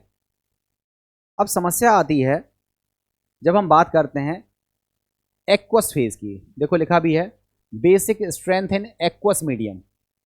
जब एक्वस मीडियम में बात करते हैं तो लिखा है in aqueous phase basic strength of amine depends on, 3 बातों पे डिपेंड करती है, बताई थी। एक है electron donating effect of alkyl group, जो एल्किल ग्रुप का प्लस आई इफेक्ट होता है उस पर डिसाइड होता है बेसिक स्ट्रेंथ ज़्यादा होगी या कम होगी। दूसरा होता है स्टेरिक फैक्टर और तीसरा होता है सॉल्वेशन इफेक्ट। सॉल्वेशन इफेक्ट के बारे में हमने आपको बताया कि H2O के अणु अमाइंस को कवर कर लेते हैं, जिसकी वजह से सॉल्वेशन इफेक्ट देखने के लिए मिलता है। बच्चों इसमें बहुत ज़्यादा डिटेल में आप ना जाओ तो हम आपको बेहतर कहेंगे। आप तो सीधा सीधा याद करो कि अमाइंस बेसिक नेचर के होते हैं। ठीक है। अब एमाइंस का बेसिक नेचर हम कंपैरिजन जब करते हैं तो मीडियम देखते हैं कि गैसियस फेज है या फिर एक्वस फेज है। गैसियस फेज में तो सोचना ही नहीं है, 3 डिग्री, 2 डिग्री, 1 डिग्री और लास्ट में अमोनिया होता है और अमोनिया से भी वीक होता है एनिलीन। मगर जब हम एक्वस फेज की बात करते हैं तो टोटल 3 फैक्टर्स होते हैं जो बेसिक स्ट्रेंथ को डिसाइड करते हैं। उसमें से पहला फैक्टर तो कॉमन है, जो गैसियस फेज में लग रहा था वही एक्वस फेज में लग रहा है, that is plus I effect of alkyl group, या कहें तो electron releasing power of alkyl group. ये तो कॉमन ही है, ये वाला फैक्टर तो गैसियस फेज में भी लग रहा था, ये वाला एक्वस फेज में भी लग रहा है। इसमें 2 फैक्टर एक्स्ट्रा लगते हैं, एक स्टेरिक फैक्टर लगता है और एक सॉल्वेशन फैक्टर लगता है। इनकी वजह से जो नेट रिजल्ट आता है, बच्चों सीधा नेट रिजल्ट याद करो, उसको हम बता दे रहे हैं। देखो हम यहां पर बात कर रहे हैं, यार रुक जाओ, हम इसके लिए सेपरेट बना दे रहे हैं, जल्दी समझ में आ जाएगा आपको। हम यहां पर बात कर रहे हैं, देखो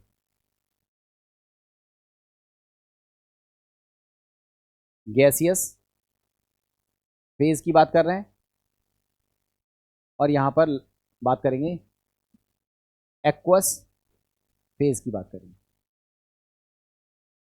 हम बात करेंगे गैसियस फेज की और एक्वस फेज की।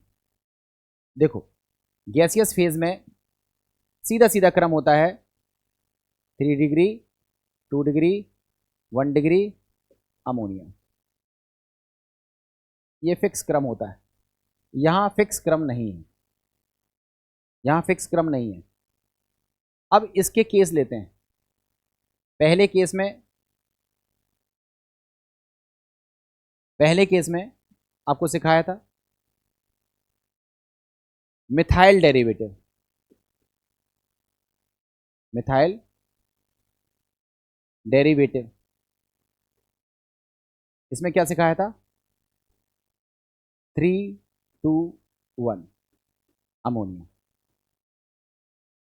दूसरे केस में बताया था इथाइल डेरिवेटिव। इसमें भी क्या सिखाया था? 3, 2, 1 और लास्ट में अमोनिया। और तीसरे केस में बताया था N propyl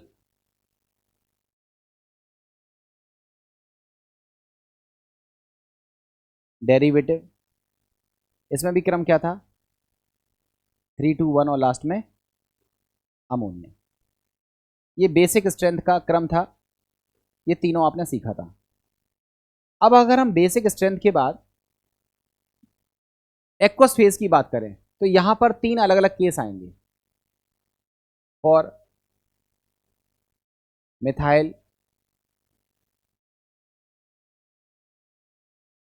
for methyl derivative. Case क्या होगा? 213, 213 और लास्ट में अमोनिया। ये क्रम रहेगा, मोस्ट इंपॉर्टेंट है, बहुत पूछा जाता है। अगर हम इथाइल डेरिवेटिव की बात करेंगे, इथाइल डेरिवेटिव की बात करेंगे तो 231, 231 आएगा और लास्ट में अमोनिया। ये भी मोस्ट इंपॉर्टेंट है। और अगर हम बात करेंगे एन प्रोपाइल डेरिवेटिव की, एन प्रोपाइल डेरिवेटिव की, तो इसका केस भी इसी की तरह होता है 213 और लास्ट में अमोनिया। ये भी पूछा जाता है।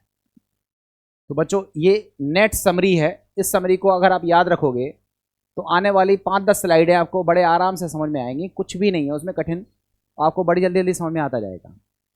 देखो, गैसियस फेज में तो फिक्स है 3, 2, 1, 3, 2, 1, 3, 2, 1, मतलब तृतीयक, द्वितीयक, प्राथमिक, फिर उसके बाद अमोनिया। मगर जब हम एक्वस फेज की बात करते हैं तो यहां पर सेकेंडरी या द्वितीयक मिथाइलमाइन, मतलब डाई मिथाइलमाइन सबसे ज़्यादा बेसिक होगा, फिर मिथाइलमाइन, फिर ट्राई मिथाइलमाइन, फिर अमोनिया। एथिल डेरिवेटिव का मतलब है डाई इथाइलमाइन सबसे ज़्यादा होगा, फिर ट्राई इथाइलमाइन, फिर इथाइलमाइन, फिर अमोनिया। और प्रोपाइल के केस में भी क्या होगा? डाई प्रोपाइल अमाइन, फिर प्रोपाइल अमाइन, और फिर ट्राई प्रोपाइल अमाइन, और लास्ट में अमोनिया। ये आपका क्रम हो जाएगा। और इस तरह से आप लोग इसको डिसाइड करेंगे, इस तरह से आप लोग इसको क्या करेंगे? डिसाइड करेंगे। और इसको डिसाइड करने के पीछे, मतलब ये जो क्रम टेढ़ा मेढ़ा हुआ है, इस टेढ़े मेढ़े क्रम के पीछे का जो रीज़न है वो आपको हमने बताया कि 3 फैक्टर्स होते हैं जिसकी वजह से ये डिसाइड होता है।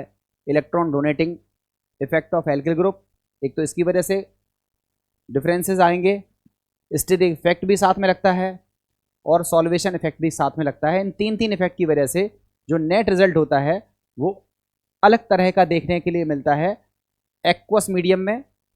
और जो रिजल्ट आता है वो रिजल्ट मैंने सीधा लिख दिया है, इसको बेहतर होगा आप याद कर जाओ। इससे कमजोर कौन होगा? एनिलीन। सबसे लास्ट में कौन आएगा? एनिलीन। चाहे वो मिथाइल का केस हो तो भी एनिलीन, चाहे वो इथाइल का केस हो तो भी एनिलीन, चाहे वो एक्वस फेज का केस हो तो भी एनिलीन, चाहे वो इथाइल, मिथाइल, प्रोपाइल, चाहे जिसका केस हो, एनिलीन की जो बेसिक स्ट्रेंथ होती है वो बहुत कम होती है, इवन अमोनिया से भी कमज़ोर होता है एनिलीन। तो बच्चों ये आपका समरी है। इस समरी को अगर आप याद करोगे तो अब देखते हैं फटाफट स्लाइड्स, जल्दी जल्दी समझ में आती जाएंगी आपको। Electron donating effect of alkyl group, बेहतर होगा आप झमेले में मत पड़ो, सीधे रिजल्ट पर हम लोग आते हैं। स्लाइड्स में ज़्यादा उलझने का मतलब नहीं है, ये आपको कंफ्यूज करेंगी। तो हमें लगता है कि आपको डायरेक्टली रिजल्ट पर आना चाहिए। देखो ये हमारा result, basic strength in aqueous medium की हम लोग बात कर रहे हैं। Basic strength in aqueous medium की हम लोग बात कर रहे हैं। पहले केस में बात कर रहे हैं order of basic strength of methyl substituted amines in aqueous phase. Aqueous phase में देखो ये 2 1 3 बताया था 213, और लास्ट में क्या हो जाएगा अमोनिया। तो मिथाइल डेरिवेटिव में सबसे ज़्यादा बेसिक स्ट्रेंथ होगा डाई मिथाइल एमाइन, फिर मिथाइल एमाइन, फिर ट्राई मिथाइल एमाइन, और फिर लास्ट में क्या हो जाएगा अमोनिया। ये एक्वस फेज में बेसिक स्ट्रेंथ का डिक्रीजिंग ऑर्डर है। अगर हम दूसरे केस की बात करें, order of basic strength of ethyl substituted amines in aqueous phase, तो देखो ये 2 डिग्री है, 3 डिग्री है, 1 डिग्री है, 231, 2 3 1, और लास्ट में क्या हो जाएगा अमोनिया। तो मिथाइल के केस में याद रखना है 213, इथाइल के केस में याद रखना है 231। रीज़न वही 3 रीजन्स का कंबाइन इफेक्ट देखने के लिए मिलता है। और अगर हम प्रोपाइल का केस देखें तो पहले 2 फिर 1 फिर 3, 213 वही बताया था, 2 1 3, और लास्ट में क्या होता है अमोनिया। तो देखो आपने जो भी चीज़ देखी है मिथाइल, इथाइल और प्रोपाइल के केस में, उसमें किसी भी बच्चे को कोई दिक्कत नहीं होनी चाहिए, और अगर दिक्कत है तो आप पूछो। देखो ये समरी थी जो मैंने आपको बताई थी कि गैसियस फेज में तो हमेशा 3 2 1 होगा, चाहे मिथाइल डेरिवेटिव हो, चाहे इथाइल डेरिवेटिव हो, चाहे फिर प्रोपाइल डेरिवेटिव हो। मगर जब हम एक्वस फेज की बात कर रहे थे तो मिथाइल के केस का रिजल्ट था 213, इथाइल के केस का रिजल्ट था 231, और प्रोपाइल के केस था 213। इसमें 3 इफेक्ट एक साथ काम करते हैं। Electron releasing effect of alkyl group ये भी डिसाइडिंग होता है, और आपका सॉल्वेशन इफेक्ट देखने के लिए मिलता है, और स्टेरिक फैक्टर देखने के लिए मिलता है। इन 3 इफेक्ट की वजह से जो हमारे केसेस हैं उसका रिजल्ट अलग अलग आता है, और जो भी रिजल्ट आते हैं वो हमने आपको बता दिए हैं। एन प्रोपाइल तक में किसी भी बच्चे को कोई दिक्कत नहीं होनी चाहिए। अब हम बात करते हैं एमाइन की बेसिक में एनिलीन की बेसिसिटी की। लिखा है फॉर सब्स्टिट्यूट एनिलीन, एनिलीन का जो बेसिक स्ट्रेंथ होता है वो अमोनिया से कम होता है, अमोनिया से वीक बेस होता है कौन एनिलीन। ये तो आपने आपको रीज़न दे दिया कि क्यों ऐसा होता है, अमोनिया से भी वीक होता है एनिलीन। मगर एनिलीन में जब ग्रुप लगाते हैं तो ग्रुप 2 तरह के लगते हैं। या तो ग्रुप लगेगा इलेक्ट्रॉन रिलीजिंग, अगर इलेक्ट्रॉन रिलीजिंग ग्रुप लगा होता है जैसे कि मेथॉक्सी ग्रुप है, मेथिल ग्रुप है, ये ग्रुप कैसे हैं इलेक्ट्रॉन रिलीजिंग ग्रुप हैं। इलेक्ट्रॉन रिलीजिंग ग्रुप को आप ऐसे कह सकते हो कि हमारा ग्रुप कैसा होना चाहिए, या तो प्लस आई पावर होना शो करना चाहिए, या प्लस एम पावर शो करना चाहिए। अगर हमारा ग्रुप प्लस आई प्लस एम इफेक्ट शो करता है तो कहते हैं हम कि वो इलेक्ट्रॉन रिलीजिंग ग्रुप है। और अगर इलेक्ट्रॉन रिलीजिंग ग्रुप अगर होता है, इलेक्ट्रॉन रिलीजिंग अगर ग्रुप होता है तो ऐसी स्थिति में जो एनिलीन की बेसिक स्ट्रेंथ होती है वो बढ़ जाती है, एनिलीन की बेसिक स्ट्रेंथ बढ़ जाती है। और अगर ग्रुप कैसा होता है इलेक्ट्रॉन विड्रॉइंग ग्रुप होता है, इलेक्ट्रॉन विड्रॉइंग का मतलब है या तो माइनस आई ग्रुप होना चाहिए या माइनस एम ग्रुप होना चाहिए, या दोनों इफेक्ट उस पर लगाने वाला कोई ग्रुप होना चाहिए, जैसे कि होता है NO2, जैसे कि होता है SO3H, जैसे कि होता है COOH। अगर इलेक्ट्रॉन विड्रॉइंग ग्रुप अगर इससे अटैच होंगे तो ये एनिलीन की बेसिक स्ट्रेंथ को क्या कर देता है, घटा देता है। तो देखो एनिलीन अमोनिया से वीक बेस है, एनिलीन के जो डेरिवेटिव होते हैं उस डेरिवेटिव में हमें देखना पड़ेगा कि किस तरह का ग्रुप अटैच है। अगर इलेक्ट्रॉन रिलीजिंग ग्रुप अटैच है, अगर इलेक्ट्रॉन रिलीजिंग ग्रुप अटैच है तो वो बेसिक स्ट्रेंथ को बढ़ाएगा, और अगर इलेक्ट्रॉन विड्रॉइंग ग्रुप अटैच है तो वो बेसिक स्ट्रेंथ को क्या कर देगा, घटा देगा। ये फैक्ट हैं जिनको आपको याद रखना है बच्चों। वैसे तो हमने इसके बारे में डिटेल में आपको पढ़ाया है, जब हमने इंडक्टिव मीजोमेरिक बताया होगा तब उस समय हमने इनका डिस्कशन किया होगा। आपने उन वीडियोस को देखना चाहिए, वहाँ पर ये चीज़ें क्लियर करी गई हैं। अब यहाँ पर हम बहुत ज़्यादा टाइम वेस्ट नहीं करेंगे, डायरेक्टली क्वेश्चंस पे आते हैं, देखते हैं कैसे क्वेश्चंस पूछे जा रहे हैं। Arrange the following compounds in decreasing order of their basic nature. Basic nature का डिक्रीजिंग ऑर्डर लगाना है। तो देखो, एक तो है अमोनिया, एक है एनिलीन, ये है एल्किलामाइन, ये है एल्किलामाइन। तो आपको पता है सबसे आखिरी में तो अमोनिया आएगा, सॉरी अमोनिया से कमज़ोर कौन होगा, एनिलीन। ये क्रम तो समझ में आ गया। अब यहाँ पर है मैथिलेमिन, ये है एथिलेमिन। आपको पता है एथिल का जो प्लस आई पावर है वो ज़्यादा होता है, मैक्सिमम कर दे रहे हैं, और मैथिल का जो प्लस आई पावर है वो कम होता है, जिसको हम मिनिमम कर दे रहे हैं।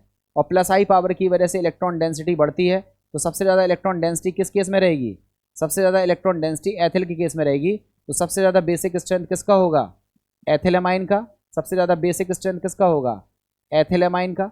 और एथिलेमाइन से वीक कौन होगा, मैथिलेमाइन। और मैथिलेमाइन से वीक कौन होगा, अमोनिया। और अमोनिया से भी वीक कौन सा हो जाएगा, एनिलीन। तो आपका जो सही आंसर होगा वो क्या होगा, सी ए बी डी। ये आपका सही आंसर होगा, सी A B D.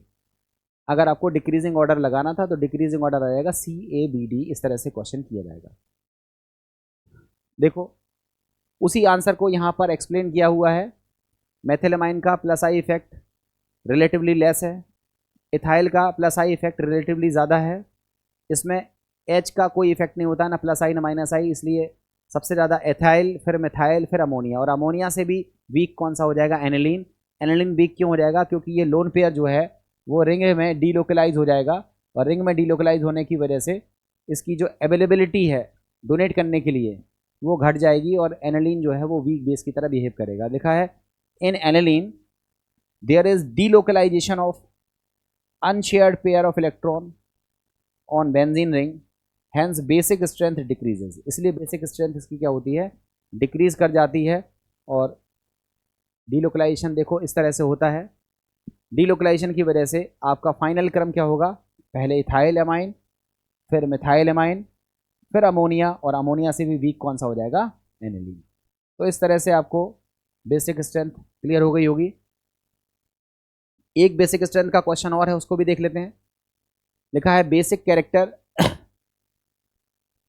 Character of ethylamine, diethylamine and triethylamine in chlorobenzene. बच्चों बहुत इंटरेस्टिंग चीज़ है, यहाँ पर सॉल्वेंट दिया हुआ है क्लोरोबेंजीन।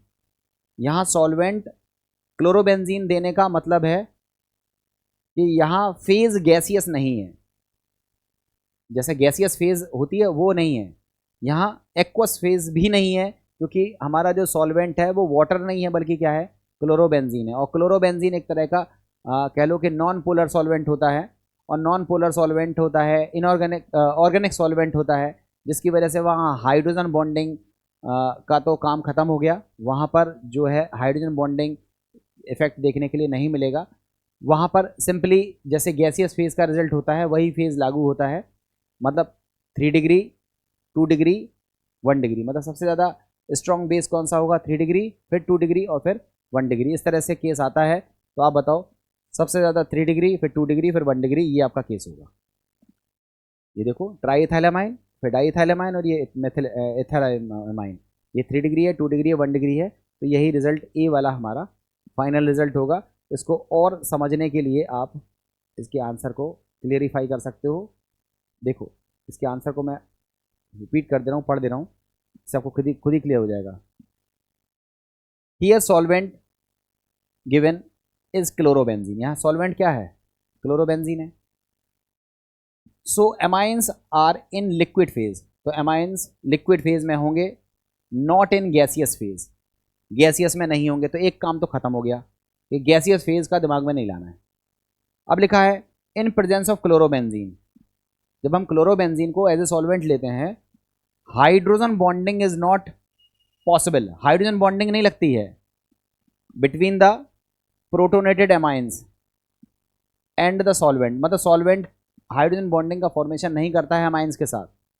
दस the solvation stabilization factor is absent. तो जो सॉल्वेशन का इफेक्ट है वो यहाँ नहीं लगेगा, यहाँ केवल 2 ही इफेक्ट लगेंगे, स्टेरिक और electron releasing effect of alkyl group. यही 2 इफेक्ट लगते हैं। Hence, basicity is explained on the basis of number of electron releasing groups in given amines. So order of basicity क्या होगा? इथाइल, उससे ज़्यादा डाईइथाइल और उससे ज़्यादा ट्राईइथाइल अमाइन। ये आपका बढ़िया क्वेश्चन है, ध्यान रखना है। यहाँ क्लोरोबेंजीन दे करके कंफ्यूज कर दिया। आपको कंफ्यूज नहीं होना है, बल्कि केवल ये सोचना है कि क्लोरोबेंजीन होने की वजह से गैसियस फैक्टर तो हट गया, मगर एक्वस फैक्टर भी एग्जैक्टली डेवलप नहीं हुआ। वहाँ जो 3 फैक्टर काम कर रहे थे बेसिक स्ट्रेंथ को डिसाइड करने के लिए, उनमें से एक फैक्टर तो टोटली एब्सेंट है, वो है सॉल्वेशन इफेक्ट। अब ले दे करके 2 इफेक्ट काम करेंगे और स्टेरिक फैक्टर भी ज़्यादा डोमिनेटिंग नहीं होगा। इसमें मेन डोमिनेटिंग फैक्टर होता है electron releasing power of alkyl group, जो कि सबसे ज़्यादा होता है। जितने ज़्यादा एल्किल ग्रुप होंगे तो बेसिक स्ट्रेंथ सबसे ज़्यादा होगी टर्सरी की, फिर सेकेंडरी की और फिर किसकी होगी? प्राइमरी की। इस तरह से ये क्वेश्चन किया जाएगा। नेक्स्ट देखो, यहाँ देखो एनिलीन है, ये नाइट्रो ग्रुप है, ये कैसा ग्रुप है? इलेक्ट्रॉन विड्रॉइंग ग्रुप है। और ये कैसा ग्रुप है? इलेक्ट्रॉन रिलीजिंग ग्रुप है। तो आप बताओ सबसे ज़्यादा स्ट्रेंथ किसकी होगी? इलेक्ट्रॉन रिलीजिंग ग्रुप लगने से स्ट्रेंथ बढ़ जाती है, उसके बाद एनिलीन होगा और फिर नाइट्रो ग्रुप लगने से स्ट्रेंथ घट जाती है। तो इसका जो बेसिक स्ट्रेंथ का ऑर्डर क्या होगा? पहले 3, फिर 1, फिर 2। ये है बेसिक स्ट्रेंथ का ऑर्डर है, चेक कर लो। सबसे ज़्यादा कौन है? 3, फिर 1, फिर 2। 3, 1 और 2 ये होगा। सबसे ज़्यादा 3, फिर उससे कम 1, फिर उससे कम 2। तो ये आपका आंसर होगा। ठीक है, इस आंसर को देख लेना, उसने एक्सप्लेनेशन दिया होगा। लिखा है the correct statement regarding the basicity of arylamines. जो एरेलेमीन्स होते हैं, एरेलेमीन्स का मतलब जिसमें बेंजीन रिंग होती है, उसकी जो बेसिक स्ट्रेंथ है उसके बारे में 4 फैक्ट दिए हुए हैं। उन फैक्ट्स के बारे में बात कर रहे हैं। पहला लिखा है aryl amines are generally more basic. Aryl amine more basic होते हैं देन एल्किल एमीन से। तो कहोगे नहीं, एल्किल एमीन से वीक होता है अमोनिया, और अमोनिया से भी वीक होता है एरल एमीन। अमोनिया से भी वीक होता है क्या? एरल एमीन। अमोनिया से भी वीक होता है एरल एमीन। तो आप देखो, aryl amines are generally more basic. तो कहोगे नहीं, ये तो स्टेटमेंट गलत है। Aryl amines are generally more basic than alkyl amine. तो मोर बेसिक तो होता ही नहीं है, तो ये स्टेटमेंट भी गलत है। तीसरे स्टेटमेंट देखो, aryl amines are generally less basic. ये सही हो सकता है। यहां देखो, aryl amines are generally more basic. तो more basic than alkyl amines, more basic than alkyl amines, और less basic in alkyl amine. तो लेस बेसिक होते हैं, और एग्जैक्ट रीजन यहां लिखा भी है, पढ़ के देख लो। Aryl amines are generally less basic than alkyl amine because the nitrogen lone pair electrons is delocalized by an interaction with the aromatic ring pi electron system. अभी हमने आपको डिलोकलाइजेशन करके दिखाया था। रिंग के अंदर डिलोकलाइज हो जाते हैं नाइट्रोजन के लोन पेयर, जिसकी वजह से वो लेस अवेलेबल होते हैं डोनेट करने के लिए, इसलिए उसका जो बेसिक स्ट्रेंथ होता है वो एनिलीन का घट जाता है। तो aryl amines are generally less basic than alkyl amine. बाकी तीनों में मोर बेसिक था, तो मोर बेसिक तो होते ही नहीं है, लेस बेसिक होते हैं। तो थर्ड वाला जो स्टेटमेंट है वो आपका करेक्ट होगा, और यही आपसे पूछ रहा था। The correct statement regarding the basicity of aryl amines is third. ठीक है, जिसका सॉल्यूशन है वही लिखा हुआ है, C answer is correct.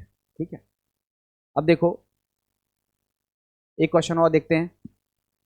Which of the following is more basic than aniline. Aniline से ज्यादा बेसिक कौन है? तो आप खुद से देख लो। Benzyl amine. बेंजिल एमीन का फॉर्मूला होगा ये हमारे पास बेंजिल एमीन है। ये ट्राइफेनिलएमीन, एक बार फेनिल एनिलीन में लगा होता है, ये कह रहे हैं 2 बार लगाओ और यहाँ 3 बार लगाओ, इसको बोलेंगे ट्राइफेनिलएमीन। यहाँ पर डाइफेनिलएमीन का मतलब है 2 बार फेनिल ग्रुप लगाओ, इसको बोलेंगे डाइफेनिलएमीन। और ये है पैरा नाइट्रो एनिलीन। एनिलीन में पैरा पोजिशंस पर कौन सा ग्रुप लगा दो? नाइट्रो जो कि कैसा ग्रुप होता है, इलेक्ट्रॉन विड्रॉइंग। तो आप बताओ बच्चों, ये हमारे पास एनिलीन है। एनिलीन्स तो बेचारी अपने दुख से पीड़ित है, मतलब एनिलीन में जो लोन पेयर है वो डीलोकलाइज हो जा रहा है, जिसकी वजह से एनिलीन बेसिक है, लेस बेसिक है। अब बताओ एनिलीन में एक रिंग थी, यहाँ 2 रिंग हो गई, तो लोन पेयर या तो यहाँ जाएगा या यहाँ जाएगा, मगर चला जाएगा। तो 2 रिंग होने आने की वजह से बेसिक स्ट्रेंथ घट जाती है। 3 रिंग आने की वजह से रिंग और बेसिक स्ट्रेंथ और घट जाएगी। और नाइट्रो ग्रुप लगने की वजह से इलेक्ट्रॉन विड्रॉइंग ग्रुप लगा हुआ है, जिसकी वजह से भी बेसिक स्ट्रेंथ क्या हो जाएगी, घट जाएगी। इन तीनों केस में, बी केस में, सी केस में और डी केस में बेसिक स्ट्रेंथ घटेगी। मगर जब हम बेंजाइल एमाइन की बात करते हैं तो इसमें NH2 ग्रुप कार्बन से अटैच है, ना कि रिंग से अटैच है। रिंग वाले कार्बन से अटैच नहीं है, तो ये जो बेसिक स्ट्रेंथ होगी बेंजिल एमीन की वो ज़्यादा होगी। ये एलिफेटिक एमीन्स, एर एल्किल एमीन्स की कैटेगरी में जाएगा, और इसकी जो स्ट्रेंथ है, बेसिक स्ट्रेंथ है, वो ज़्यादा होगी। तो इसका जो सही आंसर होगा वो होगा बेंजिल एमाइन। बेंजिल एमाइन की जो बेसिक स्ट्रेंथ होगी वो एनिलीन से ज़्यादा होगी, बाकी 3 की जो बेसिक स्ट्रेंथ है वो एनिलीन से क्या हो जाएगी, कम हो जाएगी। ये आपका आंसर है। फिर पूछ रहा है विच of the following is most basic, कौन सा मोस्ट बेसिक है। तो आप खुद देखो, NO2 ग्रुप है, इलेक्ट्रॉन को विड्रॉ करता है, बेसिसिटी कम होगी। ये एनिलीन है, इसकी basic strength lone pair delocalization की वजह से कम होती है, और इससे भी कमजोर ये होगा। तो ये दोनों आंसर तो होंगे नहीं। यहाँ देखो एनिलीन है, यहाँ देखो डीलोकलाइजेशन हो रहा है, तो यहाँ पर भी बेसिक स्ट्रेंथ कम होगी। मगर यहाँ पर NH2 ग्रुप रिंग से नहीं अटैच है, कार्बन से अटैच है, तो इसकी बेसिक स्ट्रेंथ ज़्यादा होगी। तो इसका आंसर क्या होगा, बी। सबसे ज़्यादा बेसिक कौन सा होगा, तो आप बोलोगे बी। एल्किल एमीन ज़्यादा बेसिक होते हैं as comparison to aryl amine, as comparison to alkyl aryl amine. Clear. तो इस तरह से ये क्वेश्चन किया जाएगा। ये उसका सोल्यूशन है, चेक कर लेना आप सोल्यूशन में। अब हम लोग बात करते हैं केमिकल रिएक्शंस की। बच्चों अब हम केमिकल रिएक्शंस की बात कर रहे हैं, केमिकल रिएक्शंस ऑफ एमाइंस की बात कर रहे हैं। तो हमने आपको बताया एमाइंस का बेसिक नेचर होता है, इसकी वजह से इसकी कुछ रिएक्शंस हमने पढ़ी। वो रिएक्शन क्या थी कि ये एसिड के साथ रिएक्शन करके सॉल्ट का फॉर्मेशन कर रहा था। अब हम लोग बात कर रहे हैं एमाइंस के उन रिएक्शंस की जिसमें ये न्यूक्लियोफाइल की तरह बिहेव करेगा। वो रिएक्शंस कौन कौन सी हैं, एक है एल्काइलेशन, फिर है एसाइलेशन, फिर है कार्बिल एमीन रिएक्शन, फिर है रिएक्शन विद नाइट्रस एसिड, और लास्ट में है रिएक्शन विद एरल सल्फोनिल क्लोराइड। ये 5 रिएक्शंस हम लोगों को एक एक करके पढ़नी है।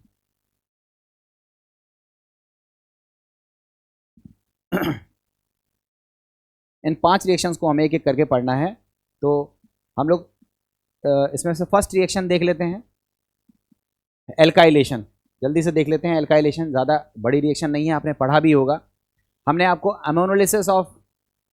अमोनोलिसिस पढ़ाया होगा जब हमने मेथड ऑफ प्रिपरेशन की बात करी होगी। तो एमाइंस के मेथड, एमाइंस का बनाने का जो मेथड है वो पढ़ा होगा आपने एल्किल हैलाइड के अमोनोलिसिस से। एल्किल हैलाइड के अमोनोलिसिस में क्या कराते हैं, एल्किल हैलाइड की रिएक्शन अमोनिया से कराते हैं। तो पहले प्राइमरी एमाइन बनता है, प्राइमरी एमाइन फिर रिएक्शन करता है, किसके साथ रिएक्शन करता है, एल्किल हैलाइड से।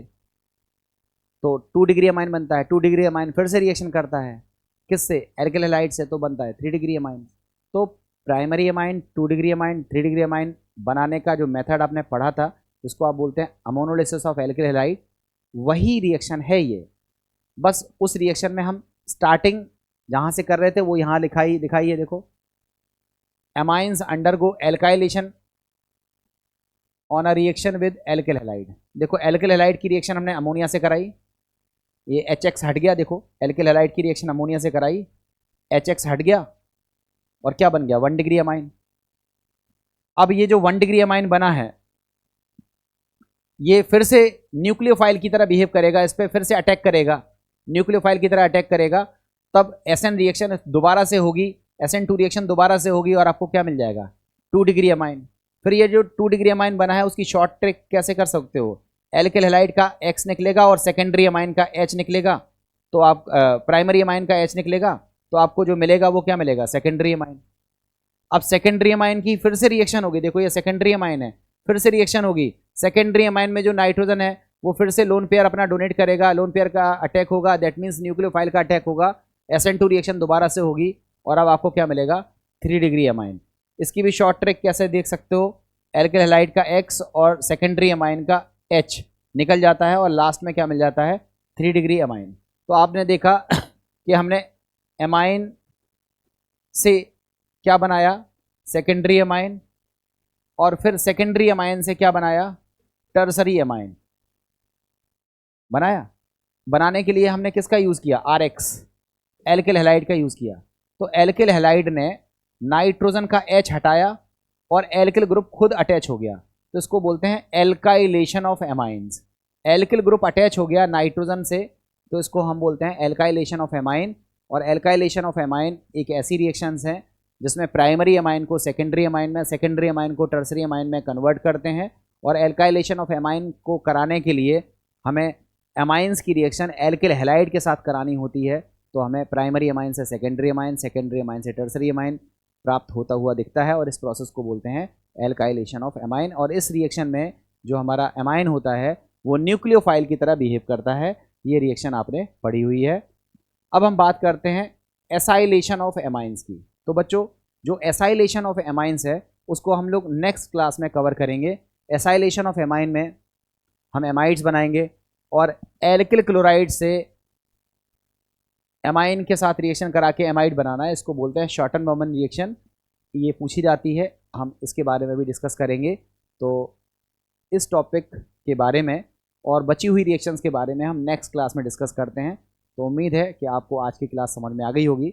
बच्चों, इत्मीनान से समझना, थोड़ी सी स्पीड लेकर के ज़रूर चला हूँ, बट मैंने इसमें कोई भी चीज़ छोड़ी नहीं है। जितनी चीज़ें होती हैं लगभग हर चीज़ आपको बताई है। आप पढ़ो, सीखो, निर्धारित समय में हमें वो चीज़ पूरी करनी है। ये हमारे लिए प्राइम टारगेट है और उस टारगेट को हम लोगों ने पूरा करने की कोशिश करी है। कोई डाउट्स हो तो आप पूछिए, और यदि डाउट्स ना हो तो अपने क्वेश्चंस लगाइए। मैक्सिमम क्वेश्चंस आपके हो जाएंगे। जो भी मुझे एक्स्ट्रा समय मिलेगा मैं क्वेश्चंस आपको लगवाऊंगा और आपकी तैयारी को एक लेवल तक ज़रूर पहुंचाने की कोशिश करूंगा। फिलहाल के लिए थैंक यू। अगली क्लास में फिर मुलाकात होती है। बाय।